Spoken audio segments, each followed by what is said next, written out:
And now some good news. Star Wars fans don't have to wait much longer. Rogue One will be out in theaters next week. We hear about what's in store for us from its director.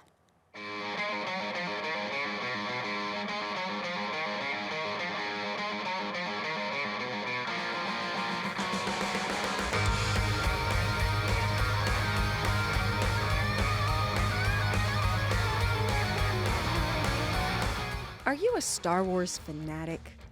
Have you seen the two trilogies over and over and had your mind blown last year by The Force Awakens? Or are you new to the Star Wars universe and don't know where to begin watching? Director Garth Edwards has an answer for you. Start with his movie, Rogue One: A Star Wars Story. Its action takes place before what happens in the 1977 original Star Wars film. But that timeline really doesn't matter for Star Wars newbies.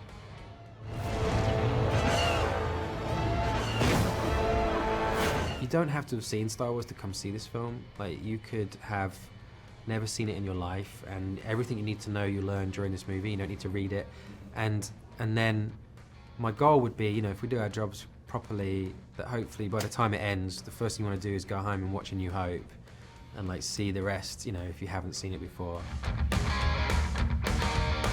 Edwards already has one sci-fi epic under his belt, the 2014 remake of Godzilla, but being handed a Star Wars movie was still a huge responsibility.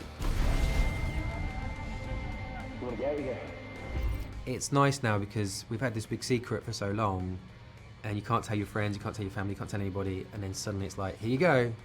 And it's like we were given Star Wars. Well, you're never given it, you sort of lent it.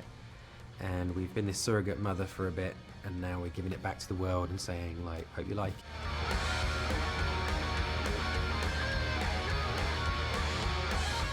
Rogue One follows a group of rebels who are trying to steal the designs for the Emperor's new superweapon, the Death Star.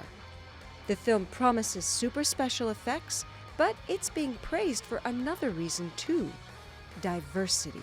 I think genuinely it's important this day and age, to represent the world on screen, but that's not what we tried to do. We, in our story, the rebellion is fractured, and it's before A New Hope. So, there's the X-Wing pilots, but there's all these other groups as well from all over the galaxy that are not really getting along, not really functioning properly, and some are more extreme than others, and different places, and so we needed to visually represent that in different ethnicity and all sorts, and so it was just a really good opportunity. And once the second you do that, you also then go, okay, now we can cast anyone in the entire world, and so your options are amazing.